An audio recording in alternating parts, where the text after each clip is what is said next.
I've gone through some hangovers that were horrible. I mean, horrible that lasted 2 3 days. Horrible that I was waking up after a couple of hours of comatose sleep and thinking that I was going to have a heart attack. Right?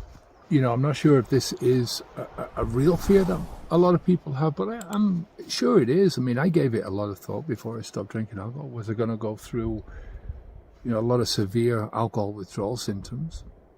The vast majority of people who approach this and approach it right are not going to go through any symptoms at all, or very mild symptoms.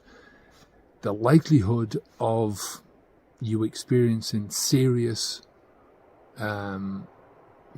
withdrawal symptoms, shit like you see in the movies, that's really marginally low.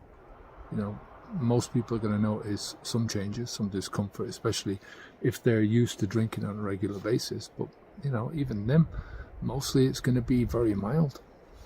I have to sort of point out to you most people have a hangover, right? And then they will stop for a couple of days because the hangover was that bad. Now, a lot of people have gone through this. And when they stop drinking alcohol, I'll go back to what my experience, and this is the experience of most of my clients as well.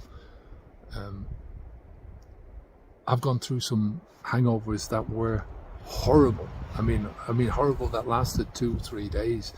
Horrible that I was waking up after a couple of hours of comatose sleep and thinking that I was going to have a heart attack. Right? Horrible to that degree, and then stopping drinking alcohol. Right? And when I stopped, I didn't drink. I stopped on the 2nd of January. I didn't drink on the 1st of January.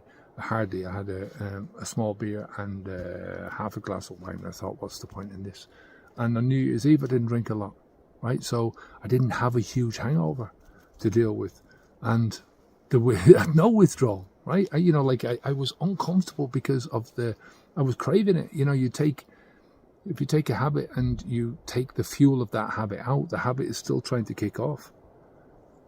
But it's got no fuel anymore. You've taken out that thing, so there's a gap. Nature hates a vacuum. So it will give you that push to drink, to fill that gap. And you're not filling it anymore. So you're going to get that.